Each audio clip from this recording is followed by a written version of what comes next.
I'm talking about caterpillars tonight, especially a particular kind of caterpillar. I'm going to read a little article that I ran across recently. It talks about processionary caterpillars. They feed upon pine needles, and I'm reading the article now.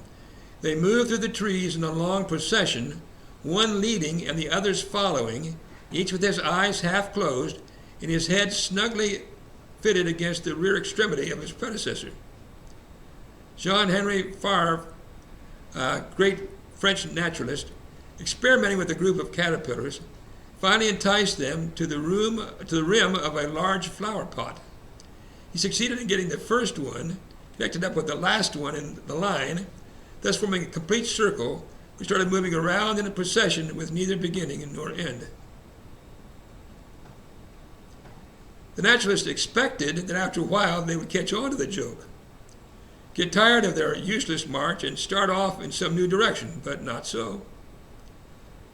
Through sheer force of habit, the living, creeping circle kept moving around the rim of the pot, around and around, keeping the same relentless pace for 7 days and 7 nights, and would doubtless have continued longer had not been for sheer exhaustion and ultimate starvation.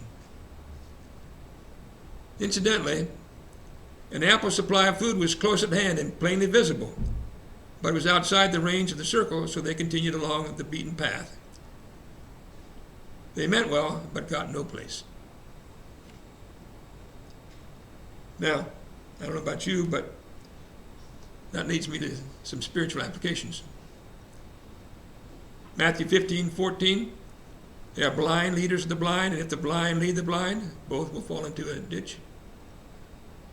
Isaiah 9:16, the leaders of this people cause them to err, and those who are led by them are destroyed. Malachi 2:8, you have departed from the way, you have caused many to stumble at the law. Matthew 23, verse 16 through 24, talking about the scribes and Pharisees, Jesus repeatedly referred to them as blind guides. But they were confident they were a guide to the blind, a light to those who are in darkness, instructor of the foolish, teacher of babes. And look at the religious people around us today. People in all kinds of denominations. They just continue in the same errors year after year after year, because somewhere in their past, somewhere in their history, somebody set them on a certain course, a certain way of action. Some leaders decided some doctrine or some practice, not found in the scriptures, but after they've been doing it for a while, they won't change.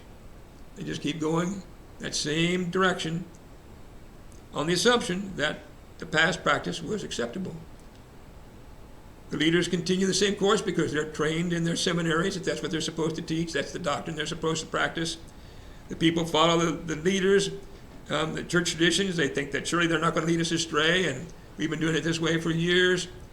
And how can so many people be wrong? Just like the caterpillars.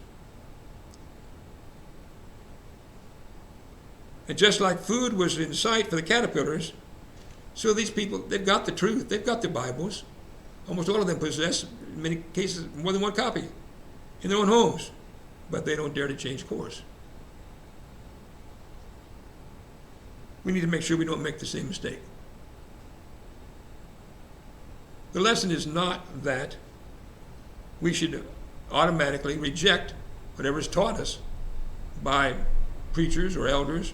That's obviously not the point. God put preachers and elders in the church to help us grow in our service to God, Ephesians chapter 4, and to watch on behalf of the souls of the members, Hebrews 13:17. That's what they're there for. They're there for a good purpose, but the point is we should not blindly follow any leader, but should continually check the message being taught us by the scriptures, like the Bereans in Acts 17 and verse 11. Accept what agrees with the word, but nothing that disagrees with the word, no matter who it is that's teaching it.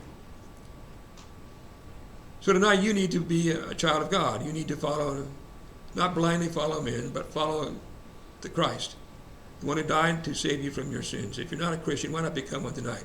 Need our prayers. Won't you come and make it known as we stand and while we sing?